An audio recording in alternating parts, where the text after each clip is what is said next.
시골 마을의 한 가난한 결손 가정에서 일어난 가슴 아픈 사연이 많은 이들의 눈시울을 붉히고 있습니다. 배고픔에 못 이겨 남의 집 제사 음식을 훔쳐먹은 12살 소년의 이야기는 단순한 도둑질 사건을 넘어 우리 사회가 외면해 온 소외계층의 현실을 적나라하게 보여주고 있다고 합니다. 더욱 충격적인 것은 바로 그날 밤 손자를 굶기지 않으려 자신은 굶주렸던 할아버지가 갑작스럽게 세상을 떠났다는 사실입니다. 죄책감에 시달리던 소년이 나중에 발견한 할아버지의 마지막 편지에는 예상치 못한 진실이 담겨 있었는데요. 과연 그 편지에는 어떤 내용이 적혀 있었을까요? 그리고 이 비극적인 사건은 소년의 인생을 어떻게 바꿔놓았을까요? 지금부터 여러분께 가슴 뭉클한 그 이야기를 전해드리겠습니다. 여기서 잠깐 더 많은 이야기와 재미있는 콘텐츠를 놓치지 않으시려면 지금 바로 구독과 알림 설정을 해주세요. 여러분의 관심이 저희 채널에게 큰 힘이 됩니다. 시골 마을의 겨울, 찬바람이 문틈으로 스며드는 작은 집이 있었습니다. 낡은 벽지가 군데군데 떨어진 방 안에서 12살 윤태우는 텔레비전을 멍하니 바라보고 있었죠. 부모님의 이혼 후 시골 할아버지 집에 맡겨진 지 벌써 6개월째입니다. 태우나, 저녁 차려졌다. 부엌에서 들려오는 할아버지의 쇠약한 목소리. 태우는 느릿느릿 일어나 작은 식탁 앞에 앉았습니다. 오늘 저녁도 어제와 같았어요. 김치와 나물 몇 가지, 그리고 뚝배기에 담긴 된장국. 할아버지는 국에 밥을 한 숟갈만 넣어 태운 앞에 놓았습니다. 할아버지는요? 태운이 물었지만 할아버지는 그저 손을 내저었죠. 난 이미 먹었어. 너는 많이 먹어야지 크려면. 거짓말이란 걸 태운도 알았습니다. 할아버지의 주름진 얼굴은 더 깊어졌고 손은 점점 가늘어졌으니까요. 하지만 태우는 모른 척했어요. 배고픔이 참는 것보다 할아버지의 그런 모습을 보는 게 더 힘들었거든요. 국 한 그릇을 후루룩 마시고 나자 속은 더 허기졌습니다. 태우는 할아버지가 보지 않을 때 부엌을 뒤졌지만 쌀독엔 쌀 한 톨 없었죠. 냉장고도 텅 비어 있었고요. 태우나, 오늘은 일찍 자거라. 내일 아침에 읍내 나가서 쌀 좀 사와야 하니까. 할아버지의 말에 태우는 고개만 끄덕였습니다. 사실 할아버지는 몇 달째 연금이 나오지 않는다고 걱정하고 계셨죠. 태운도 알았어요. 이런 가난한 생활이 언제까지 계속될지 모른다는 것을요. 밤이 되자 배고픔은 더 심해졌습니다. 태우는 이불 속에서 배를 꾹 누르며 잠을 청했지만 꼬르륵거리는 소리만 크게 들릴 뿐이었죠. 창밖으로는 찬 겨울바람이 나뭇가지를 흔들고 있었고 멀리서 개 짖는 소리가 들려왔습니다. 엄마는 지금 뭘 하고 있을까? 태우는 혼잣말을 중얼거렸습니다. 부모님이 이혼하고 나서 엄마는 서울로 올라갔고 아빠는 재혼했다고 들었어요. 처음엔 곧 데리러 온다던 약속이었지만 어느새 6개월이 흘렀죠. 할아버지 방에서는 기침 소리가 들려왔습니다. 태우는 일어나 할아버지 방문 앞에 서서 귀를 기울였어요. 쿨럭쿨럭 마른 기침이 끊이지 않았죠. 병원에 가자고 해도 할아버지는 괜찮다, 감기야라고만 하셨습니다. 태우는 다시 이불 속으로 들어갔지만 잠은 오지 않았어요. 배고픔과 추위, 그리고 할아버지에 대한 걱정이 뒤섞여 머릿속이 복잡했죠. 어느새 시계는 자정을 가리키고 있었습니다. 그때 창밖에서 무언가 부산한 소리가 들려왔어요. 태우는 조심스럽게 창문을 열고 밖을 내다봤습니다. 옆집 최정옥 아주머니네 마당에 불이 밝혀져 있었죠. 내일이 아주머니네 시아버지 제삿날이라는 걸 태운도 알고 있었어요. 마을 어른들이 모여 제사 준비를 도와주는 모습이 보였습니다. 저 많은 음식들. 태운의 시선은 대문 앞에 차려진 제사상에 고정됐습니다. 갈비찜, 전, 나물, 과일, 떡. 평소에는 구경도 못하던 음식들이 가득했죠. 태운의 배에서 또다시 꼬르륵 소리가 났습니다. 분명 저 음식들 중 일부는 내일 아침에 마을 사람들에게 나눠줄 거예요. 하지만 태운네처럼 가난한 집은 그런 인심도 잘 받지 못했습니다. 사람들은 할아버지가 손자를 제대로 먹이지 못한다고 수군댔거든요. 태우는 창문을 닫고 다시 누웠지만 머릿속엔 온통 저 음식들 뿐이었습니다. 고소한 갈비 냄새가 코끝에 맴도는 것 같았죠. 태우는 침을 꿀꺽 삼키며 이불을 뒤집어 썼습니다. 참자. 참아야 해. 하지만 배고픔은 이성을 잠식해갔습니다. 태훈의 눈앞에는 자꾸만 그 음식들이 아른거렸죠. 시간이 흐를수록 배고픔은 더 심해졌고 태훈은 결국 일어나 앉았습니다. 새벽 3시 마을은 깊은 잠에 빠져 있었습니다. 태훈은 조용히 옷을 입고 현관문을 열었죠. 할아버지 방에선 여전히 가끔씩 기침소리가 들려왔지만 깊은 잠에 빠져 계신 것 같았습니다. 찬 겨울바람이 얼굴을 때렸어요. 태훈은 잠시 망설였지만 배고픔을 참을 수가 없었습니다. 발걸음을 옮길 때마다 눈 밟는 소리가 뽀드득거렸죠. 온 세상이 하얗게 변해 있었습니다. 최정옥 아주머니 집 대문은 열려 있었어요. 제사 준비로 분주했던 사람들은 이미 집으로 돌아간 후였죠. 마당에는 제사상이 그대로 놓여 있었습니다. 촛불만이 가느다랗게 흔들리며 어둠을 밝히고 있었어요. 태우는 주위를 둘러보며 조심스럽게 제사상 앞으로 다가갔습니다.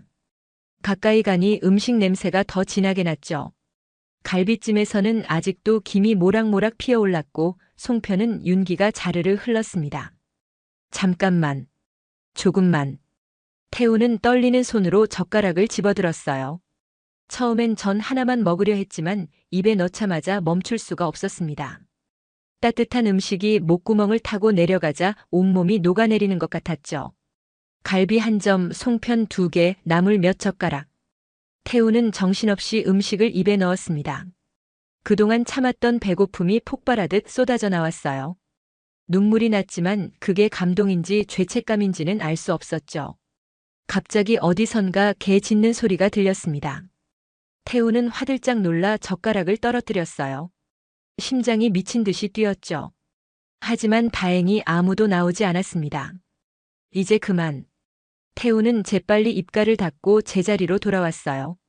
다시 한번 주위를 둘러본 후 빠른 걸음으로 집을 향해 뛰었습니다. 발밑에서 눈이 사각사각 소리를 냈지만 태우는 오직 집에 가는 것만 생각했죠. 집 현관문을 조용히 열고 들어가니 할아버지 방은 여전히 조용했습니다. 태우는 안도의 한숨을 내쉬며 자기 방으로 들어갔어요. 이불을 뒤집어 쓰자마자 온몸에서 힘이 빠졌죠. 배는 든든했지만 마음은 무거웠습니다. 태우는 천장을 바라보며 생각했어요. 내가 도둑이 된 건가? 하지만 배고픔 앞에서 그런 생각조차 사치였죠. 밖에서는 바람이 더 세차게 불었습니다. 창문이 덜컹거리는 소리에 태우는 몸을 웅크렸어요. 이제야 추위가 느껴졌죠. 손끝이 얼얼했고 발가락도 시려왔습니다. 할아버지한테는 절대 비밀이야. 태우는 혼잣말을 중얼거렸습니다. 할아버지가 이 사실을 알면 얼마나 실망하실까요? 아니, 어쩌면 자신이 제대로 먹이지 못해서 손자가 그런 짓을 했다고 자책하실지도 몰라요. 태우는 이불을 머리까지 덮었습니다. 입안에는 아직도 갈비 맛이 남아 있었죠. 그 맛은 달콤했지만 동시에 쓰디썼습니다. 죄책감과 만족감이 뒤섞인 복잡한 감정이었어요. 잠이 올 것 같지 않았지만 어느새 눈꺼풀이 무거워졌습니다. 오늘 하루는 너무 길고도 짧았죠. 태우는 천천히 잠에 빠져들었어요. 꿈속에서도 음식 냄새가 코끝을 맴돌았습니다. 새벽 5시 아직 어둠이 짙게 깔려 있었죠. 태우는 깊은 잠에 빠져 있었고 할아버지 방도 여전히 조용했습니다. 하지만 이 고요함이 곧 깨질 거라는 걸 아무도 예상하지 못했어요. 창밖에서는 눈이 다시 내리기 시작했습니다. 하얀 눈송이들이 마을을 덮어가며 태훈이 남긴 발자국도 서서히 지워갔죠. 마치 아무 일도 없었다는 듯이요. 하지만 태훈의 마음속에는 지워지지 않는 흔적이 남았습니다. 그 흔적은 앞으로 태훈의 삶에 큰 영향을 미치게 될 거예요. 지금은 아무도 모르지만요. 시계는 계속 돌아갔고 새벽은 점점 아침으로 다가가고 있었습니다. 곧 해가 뜰 시간이었죠. 그리고 그때 태훈의 인생에서 가장 충격적인 순간이 찾아올 것입니다. 아침 7시 태훈은 평소보다 늦게 일어났습니다. 창밖으로 들어오는 햇살이 눈부셨죠. 어젯밤 일이 꿈이었나 싶을 정도로 평화로운 아침이었어요. 할아버지. 태훈은 할아버지 방 앞에서 불렀지만 대답이 없었습니다. 평소라면 벌써 일어나서 마당에 나가 계실 시간인데요. 태훈은 조심스럽게 문을 열었죠. 할아버지 일어나세요. 아침이에요. 할아버지는 이불을 덮고 누워 계셨습니다. 태우는 할아버지 곁으로 다가가 어깨를 흔들었어요. 하지만 이상했죠. 할아버지의 어깨가 너무 차가웠고 딱딱했습니다. 할아버지, 태훈의 목소리가 떨리기 시작했어요. 할아버지의 얼굴을 들여다보니 입술이 파랗게 변해 있었습니다. 숨소리도 들리지 않았죠. 태훈은 할아버지의 손을 잡았지만 그 손은 얼음처럼 차가웠어요. 안 돼. 할아버지, 제발. 태훈은 미친 듯이 할아버지를 흔들었습니다.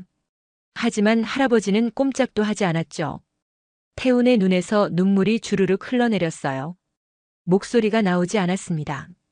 순간 태훈의 머릿속이 하얗게 변했어요. 어젯밤 제사 음식을 훔쳐먹은 일이 떠올랐죠. 내가 나쁜 짓을 해서 할아버지가. 죄책감이 폭풍처럼 밀려왔습니다. 살려주세요. 누구 없어요? 태우는 집 밖으로 뛰쳐나가며 소리쳤어요. 이웃집 아주머니들이 놀란 얼굴로 나왔죠. 태훈의 얼굴은 눈물범벅이 되어 있었습니다. 우리 할아버지가. 말을 끝맺지 못하고 흐느끼는 태훈을 보고 어른들은 곧바로 집 안으로 들어갔습니다. 잠시 후 최정옥 아주머니가 슬픈 표정으로 나와 태훈을 안아주었어요. 태훈아, 할아버지가 하늘나라로 가셨구나. 그 말에 태훈은 더 크게 울부짖었습니다. 마을 사람들이 하나둘 모여들었고 곧 경찰과 의사도 왔죠. 하지만 이미 할아버지는 차가운 시신이 되어 있었습니다. 사인은 심장마비로 보입니다. 연세도 있으시고 평소 건강이 좋지 않으셨다니. 의사의 말이 귓가에 맴돌았지만 태우는 아무것도 들을 수 없었어요. 오직 자신의 죄책감만이 가슴을 짓누를 뿐이었죠. 마을 어른들이 장례 준비를 시작했습니다. 태우는 멍하니 앉아만 있었어요. 누군가 태훈에게 밥을 먹으라고 했지만 목구멍으로 아무것도 넘어가지 않았죠. 어제 제사 음식이 좀 없어졌더라고. 누가 가져갔나 했는데. 최정옥 아주머니의 말에 태훈의 가슴이 철렁 내려앉았습니다. 하지만 아주머니는 그저 혼잣말처럼 중얼거렸을 뿐 태훈을 의심하는 눈치는 아니었어요. 아무튼 불쌍한 태훈이. 이제 어떡하나. 어른들의 걱정스러운 목소리가 들려왔지만 태훈은 아무런 반응도 할 수 없었습니다. 머릿속은 온통 어젯밤 일로 가득했죠. 내가 음식을 훔치지 않았다면 할아버지가 돌아가시지 않았을까? 하루 종일 태훈은 그 생각에서 벗어날 수 없었어요. 할아버지의 영정 사진 앞에 앉아 있으면서도 할아버지 얼굴을 똑바로 볼 수가 없었습니다. 죄책감이 목을 조여왔죠. 밤이 되자 조문객들이 왔습니다. 마을 사람들, 읍내에서 온 사람들. 모두가 할아버지의 죽음을 안타까워했어요. 태훈은 상주 자리에 앉아 있었지만 영혼이 빠져나간 것처럼 멍했죠. 태훈이 부모님께는 연락했나요? 누군가의 질문에 마을 이장님이 고개를 저었습니다. 아직 연락이 안 닿는다고 하네요. 참 안타까운 일이야. 태훈은 그 말을 듣고도 아무런 감정을 느낄 수 없었어요. 부모님이 오든 말든 이제 무슨 상관이란 말인가요? 할아버지는 이미 돌아가셨는데요. 첫날 밤은 그렇게 길고도 짧게 지나갔습니다. 태훈은 한숨도 자지 못했어요. 눈을 감으면 할아버지의 차가운 손이 떠올랐고 어젯밤 훔쳐먹은 음식 맛이 입안에 맴돌았죠. 할아버지 미안해요. 정말 미안해요. 태훈은 마음속으로 수없이 사과했지만 할아버지는 이제 그 말을 들을 수 없었습니다. 영원히. 장례식장은 춥고 쓸쓸했습니다. 태훈은 상주 자리에 앉아 있었지만 시간이 어떻게 흘러가는지 알 수 없었죠. 조문객들이 와서 절을 하고 가도 태훈은 그저 멍하니 앉아만 있었어요. 태훈아, 뭐라도 좀 먹어야지. 마을 아주머니가 죽을 가져다 주었지만 태훈은 고개를 저었습니다. 목구멍으로 아무것도 넘어가지 않았어요. 어젯밤 훔쳐먹은 제사 음식이 마지막 식사가 될 줄은 꿈에도 몰랐죠. 이틀째 되는 날 부모님 소식이 왔습니다. 엄마는 해외에 있어서 올 수 없다고 했고 아빠는 새 가정 때문에 바쁘다며 조의금만 보냈죠. 태훈은 그 소식을 듣고도 아무런 감정을 느끼지 못했어요. 불쌍한 것. 이제 태훈이는 어떻게 살아가나. 어른들의 수군거림이 들렸지만 태훈에겐 그저 먼 나라 이야기처럼 들렸습니다. 가슴속 깊은 곳에서는 죄책감만이 용암처럼 끓어올랐죠. 밤이 되면 더 힘들었어요. 조용한 장례식장에서 태우는 할아버지 영정 사진을 바라보며 울었습니다. 할아버지의 따뜻한 미소가 오히려 가슴을 더 아프게 했죠. 할아버지, 제가 나쁜 아이예요. 제가 도둑이에요. 태우는 아무도 듣지 못하게 작은 목소리로 고백했습니다. 하지만 할아버지는 대답해주지 않았어요. 영정 사진 속에서 그저 온화하게 웃고 있을 뿐이었죠. 셋째 날 아침 발인이 있었습니다.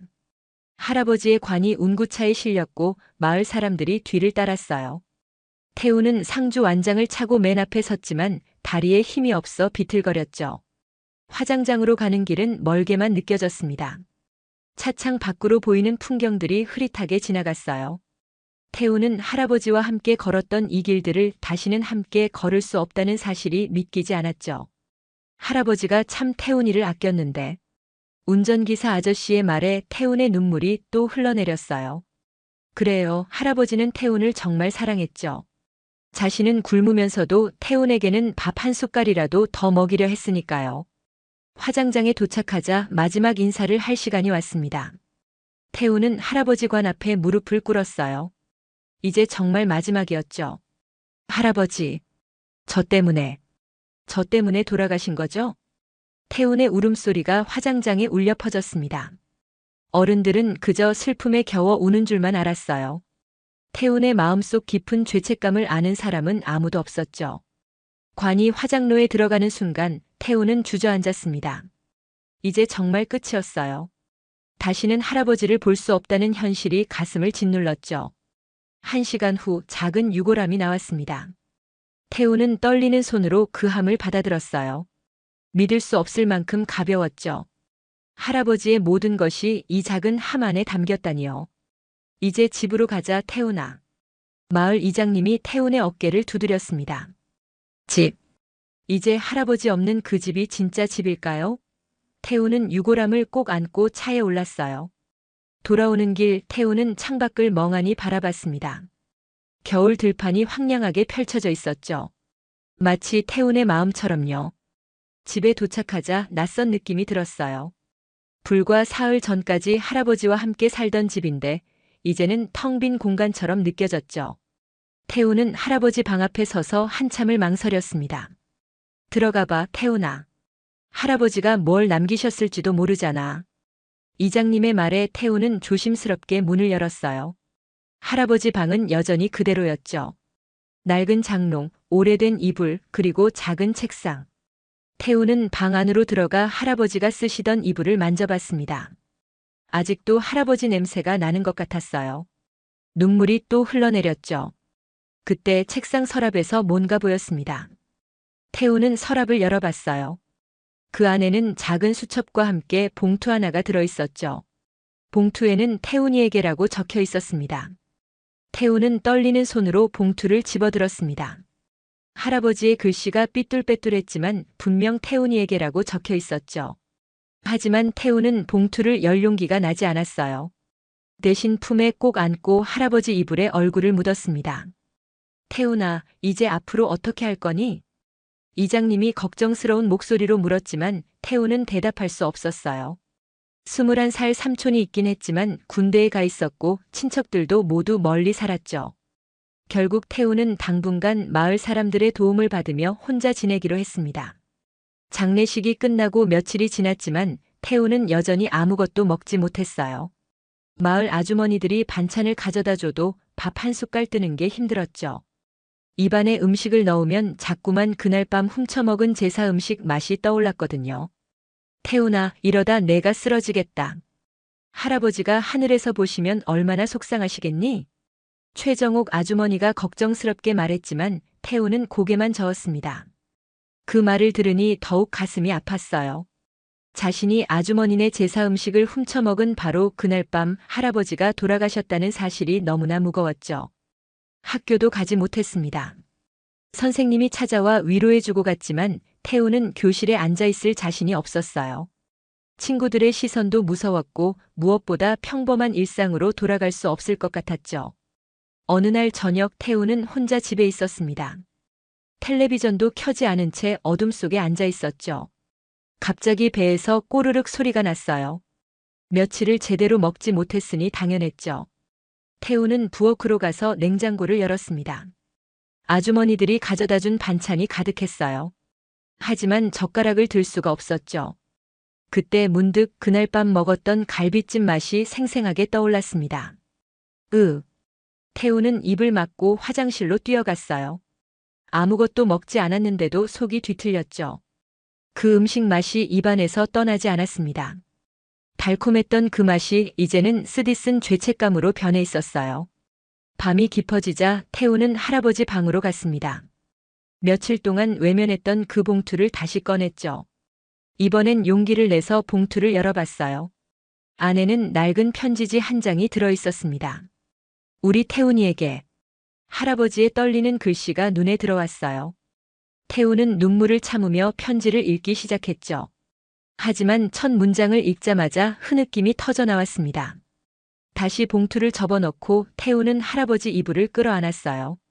아직은 그 편지를 읽을 준비가 되지 않았죠. 대신 할아버지와의 추억을 하나하나 떠올렸습니다. 할아버지, 제가 정말 나쁜 아이예요. 할아버지 돈도 훔치고 남의 집 음식도 훔치고. 태우는 어둠 속에서 혼잣말을 했어요. 사실 예전에도 할아버지 지갑에서 몰래 1,000원, 2,000원씩 꺼낸 적이 있었죠. 배가 고파서 친구들과 어울리고 싶어서. 변명거리는 많았지만 이제 와서는 모든 게 죄스러웠습니다. 창밖에서는 바람 소리가 울부짖었어요. 마치 할아버지의 한숨 소리 같았죠. 태우는 이불을 뒤집어 쓰고 울음을 삼켰습니다. 미안해요, 할아버지. 정말 미안해요. 그날 밤 태우는 악몽에 시달렸어요. 꿈속에서 할아버지가 나타나 슬픈 눈으로 태훈을 바라봤죠. 아무 말도 하지 않았지만 그 눈빛만으로도 태훈의 가슴은 찢어질 듯 아팠습니다. 다음 날 아침 태훈은 여전히 지친 얼굴로 일어났어요. 거울을 보니 눈이 퉁퉁 부어 있었죠. 며칠 사이에 뺨도 많이 야위었습니다. 이렇게 있으면 안 돼.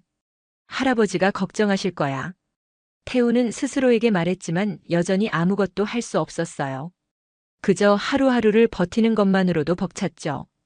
그날 훔쳐먹은 음식 맛은 여전히 입안에 맴돌았고 그때마다 속이 메스꺼웠습니다.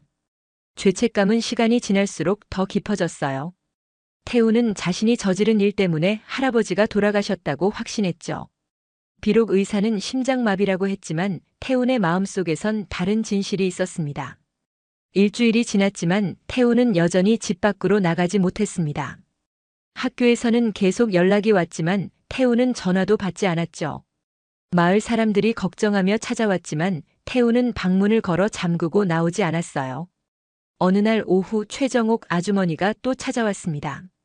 이번엔 떡을 가져왔다며 문 앞에서 불렀죠. 태훈아, 아주머니야. 맛있는 인절미 해왔는데 문 좀 열어주렴. 태훈은 이불 속에서 귀를 막았어요. 최정옥 아주머니 목소리를 들으니 더욱 죄책감이 밀려왔죠. 그날 밤 훔친 음식이 바로 아주머니네 제사상에 올려진 것들이었으니까요. 그나저나 이상한 일도 다 있어. 그날 제삿날에 음식이 좀 없어졌더라고. 갈비랑 송편이 눈에 띄게 줄어있던데. 아주머니의 혼잣말에 태훈의 심장이 쿵 내려앉았습니다. 온몸이 굳어지는 것 같았죠.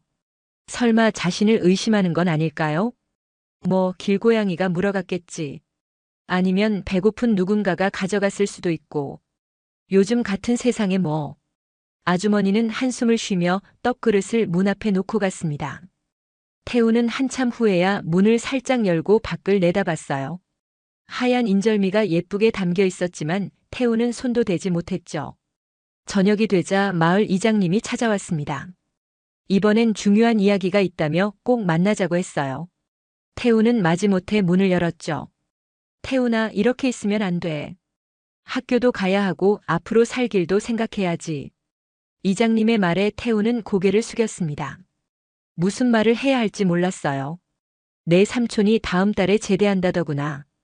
그때까지만 참아보자. 그리고 이장님은 잠시 머뭇거리다가 말을 이었어요. 정옥이 아주머니가 그러는데 제삿날 음식이 좀 없어졌다고 하더라. 혹시 내가 뭐 본 거 있니? 태훈의 얼굴이 새파랗게 질렸습니다. 목구멍이 막히는 것 같았죠. 이장님은 태훈의 표정을 살피며 말했어요. 별일 아니야. 그냥 궁금해서 물어본 거니까. 배고픈 사람이 가져갔겠지 뭐. 이장님이 돌아간 후 태우는 다시 방에 들어가 문을 잠갔습니다. 온몸이 떨렸어요. 이제 마을 사람들이 다 알게 될까봐 무서웠죠. 그날 밤 태우는 또 악몽을 꿨습니다. 꿈속에서 마을 사람들이 손가락질하며 도둑이다 라고 외쳤어요. 태우는 도망치려 했지만 발이 땅에 붙은 것처럼 움직이지 않았죠. 할아버지! 태우는 비명을 지르며 잠에서 깼습니다. 온몸이 땀으로 흠뻑 젖어 있었어요. 창밖을 보니 아직 새벽이었죠. 태우는 무릎을 끌어안고 앉아 있었습니다.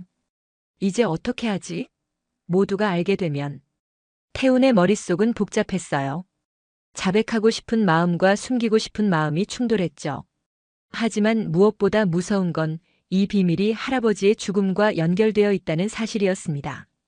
다음 날 태우는 오랜만에 마당에 나왔어요. 겨울 햇살이 따뜻했지만 태운의 마음은 얼어붙어 있었죠. 그때 누군가 대문 밖에서 불렀습니다. 태운아, 나야 진우. 학교 친구 성진우의 목소리였어요. 태운은 잠시 망설이다가 대문을 열었죠. 진우는 걱정스러운 얼굴로 태운을 바라봤습니다. 야, 너 왜 이렇게 됐어? 밥은 먹고 다니냐? 진우의 따뜻한 말에 태운의 눈시울이 뜨거워졌어요. 그동안 혼자 감당하던 무게가 한꺼번에 밀려오는 것 같았죠. 진우야. 태운은 입을 열었다가 다시 다물었습니다. 차마 진실을 말할 용기가 나지 않았어요. 하지만 더는 혼자 견딜 수 없을 것 같았죠. 너한테 할 말이 있어. 태운의 목소리는 떨리고 있었습니다. 진우는 고개를 끄덕이며 태운의 손을 잡았어요. 뭔데? 천천히 말해. 내가 다 들어줄게. 태운은 깊게 숨을 들이쉬었습니다. 이제 더는 숨길 수 없었어요. 그동안 가슴속에 묻어두었던 비밀이 목구멍까지 차올랐죠. 태운과 진우는 마당 평상에 나란히 앉았습니다. 겨울 햇살이 따스했지만 태운의 몸은 여전히 떨리고 있었죠. 진우는 조용히 기다려 주었어요. 그날 밤, 할아버지 돌아가시기 전날 밤에 태운의 목소리가 잠겼습니다. 진우는 태운의 어깨를 토닥여 주었죠. 천천히 말해. 괜찮아. 태운은 눈을 질끈 감았습니다. 그리고 떨리는 목소리로 모든 걸 털어놓기 시작했어요. 내가 최정옥 아주머니네 제사 음식을 훔쳐 먹었어. 진우의 눈이 커졌지만 아무 말도 하지 않았습니다. 태우는 계속했죠. 너무 배가 고팠어. 할아버지는 늘 나한테만 밥을 주시고 본인은 안 드셨거든. 그날도 국물에 밥 한 숟갈만 말아 먹었는데 새벽에 너무 배가 고파서. 태운의 눈에서 눈물이 주르륵 흘러내렸습니다. 진우는 여전히 조용히 듣고만 있었어요. 제사상에 있던 갈비랑 송편을 정신없이 먹었어. 그리고 다음 날 아침에 할아버지가 더는 말을 잇지 못하고 태우는 흐느꼈습니다. 그동안 억눌렀던 감정이 폭발하듯 쏟아져 나왔죠. 내가 나쁜 짓을 해서 할아버지가 돌아가신 거야. 내가 도둑질해서. 내가 죽인 거나 마찬가지야. 태우는 머리를 감싸쥐고 울부짖었습니다. 진우는 놀란 얼굴로 태운을 꼭 안아주었어요. 태운아, 그건 내 잘못이 아니야. 할아버지는 원래 편찮으셨잖아. 하지만 태우는 고개를 저었습니다. 아니야. 분명 내가 그런 짓을 해서. 할아버지가 충격받으셔서. 진우는 태운의 어깨를 잡고 똑바로 바라봤어요. 들어봐, 태운아. 내가 배가 고파서 그런 거잖아. 그리고 할아버지는 내가 그런 일을 했는지도 모르셨을 거야. 하지만 할아버지는 분명 하늘에서도 널 이해하실 거야. 오히려 내가 배고팠던 걸 미안해하실지도 몰라. 진우의 말에 태우는 더 크게 울었습니다. 그동안 혼자 짊어졌던 죄책감이 조금씩 풀리는 것 같았어요. 한참을 울고 난 후 태우는 진우를 보며 말했습니다. 이 얘기 아무한테도 하지 마. 진우는 고개를 끄덕였어요. 당연하지. 근데 태우나, 언젠가는 내가 직접 아주머니께 사과하는 게 좋을 것 같아. 태우는 고개를 저었습니다. 못해. 무서워. 지금 당장은 아니어도 돼. 하지만 언젠가는. 그래야 내 마음도 편해질 거야. 두 친구는 한동안 말없이 앉아 있었습니다. 겨울 햇살이 점점 기울어가고 있었죠. 학교 언제 나올 거야? 진우가 조심스럽게 물었어요. 태우는 어깨를 으쓱했습니다. 모르겠어. 아직은. 선생님도 많이 걱정하셔. 친구들도 다 내 걱정하고. 태우는 작게 고개를 끄덕였어요. 이제 조금은 바깥 세상으로 나갈 용기가 생기는 것 같았죠. 진우가 돌아간 후 태우는 오랜만에 따뜻한 물로 세수를 했습니다. 거울 속 자신의 모습이 낯설게 느껴졌어요. 많이 야위었고 눈은 퀭해져 있었죠. 할아버지, 저 이제 좀 씩씩하게 살아볼게요. 태우는 마음속으로 다짐했습니다. 비록 죄책감이 완전히 사라진 건 아니었지만 적어도 앞으로 나아갈 용기는 생긴 것 같았어요.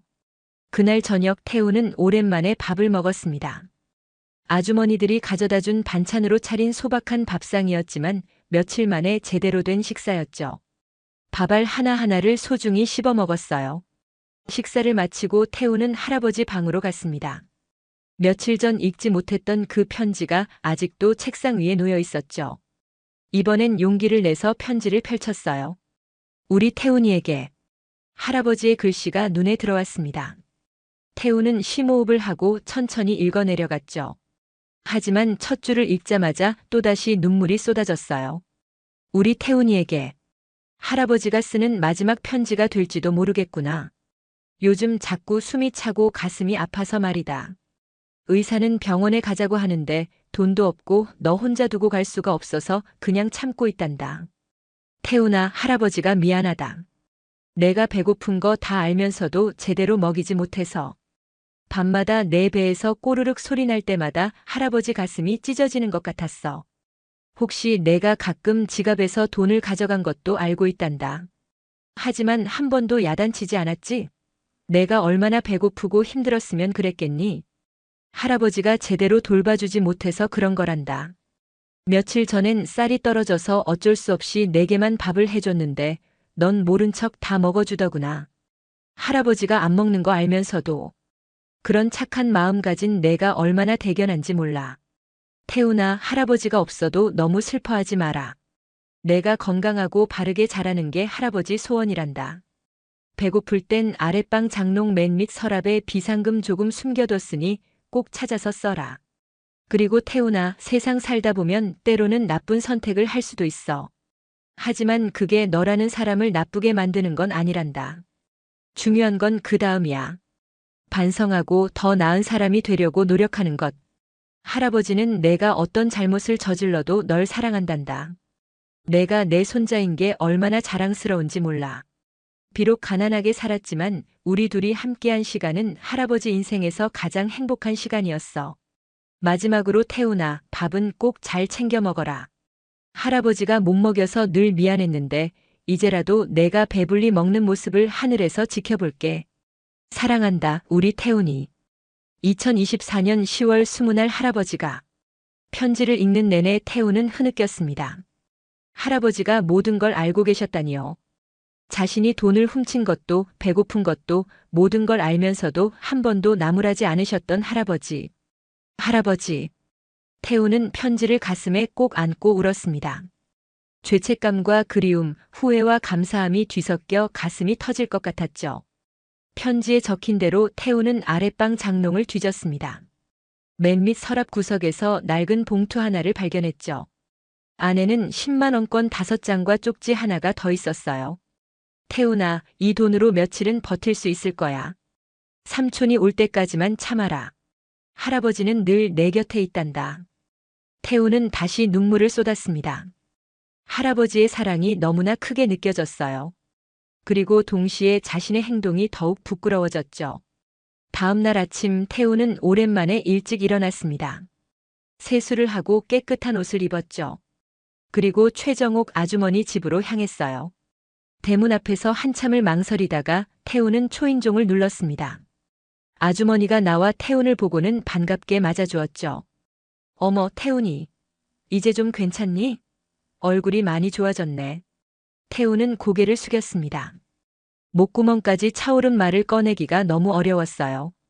하지만 용기를 냈죠. 아주머니. 저. 사과드릴 게 있어요. 최정옥 아주머니는 의아한 표정으로 태훈을 바라봤습니다. 그날. 제삿날 밤에 제가 음식을 말을 끝맺지 못하고 태우는 눈물을 흘렸습니다. 최정옥 아주머니는 잠시 놀란 표정을 짓더니 곧 태훈을 포근히 안아주었어요. 아이고 이 녀석아. 그런 거였구나. 배가 고팠구나 우리 태훈이가. 아주머니의 따뜻한 품에서 태훈은 더 크게 울었습니다. 죄송해요. 정말 죄송해요. 됐어. 내가 얼마나 배고팠으면 그랬겠니? 오히려 내가 미안하지. 너희 할아버지랑 태훈이가 힘든 거 알면서도 제대로 돌봐주지 못해서. 아주머니는 태훈의 눈물을 닦아주며 말했어요. 앞으로는 배고프면 언제든 와. 아주머니가 맛있는 거 해줄게. 알았지? 태훈은 고개를 끄덕였습니다. 가슴속에 응어리졌던 무언가가 풀리는 것 같았어요. 그날부터 태훈은 조금씩 일상으로 돌아갔습니다. 학교에도 다시 나가기 시작했고 친구들과도 어울렸죠. 여전히 할아버지가 그리웠지만 이제는 그 그리움을 견딜 수 있게 되었어요. 한 달 후 삼촌이 제대했습니다. 21살의 젊은 삼촌은 태훈을 자신이 돌보겠다고 했죠. 둘은 함께 도시로 이사를 갔지만 태훈은 종종 시골 마을을 찾았습니다. 할아버지 산소 앞에 설 때마다 태훈은 속으로 약속했어요. 할아버지, 저 이제 밥 한 톨도 남기지 않아요. 그리고 정직하게 살게요. 할아버지가 주신 사랑 잊지 않을게요. 세월이 흘러 태훈은 어른이 되었습니다. 직장도 다니고 가정도 꾸렸죠. 하지만 여전히 밥 한 톨 남기지 않는 습관은 그대로였어요. 아이들이 밥을 남기려 하면 태훈은 항상 이렇게 말했습니다. 밥 한 톨에도 농부의 정성과 사랑이 담겨 있단다. 함부로 버리면 안 돼. 그리고 가끔 어린 시절을 떠올리며 혼자 중얼거리곤 했죠. 할아버지, 제가 이제는 남을 도울 수 있는 사람이 됐어요. 할아버지가 주신 사랑으로 저도 누군가에게 따뜻함을 나눠주고 있답니다. 가난했던 어린 시절, 할아버지와의 마지막 겨울, 그리고 그날 밤의 잘못된 선택. 그 모든 게 태훈을 성장시켰습니다. 때로는 아픈 기억도 돌이켜보면 삶의 소중한 교훈이 되는 법이죠. 태훈은 오늘도 가족과 함께 저녁 식탁에 앉았습니다. 따뜻한 밥 한 공기를 앞에 두고 잠시 할아버지를 떠올렸어요. 그리고 감사한 마음으로 첫 숟가락을 떴습니다. 잘 먹겠습니다. 그 한마디에는 할아버지에 대한 그리움과 감사 그리고 앞으로도 변하지 않을 약속이 담겨 있었습니다.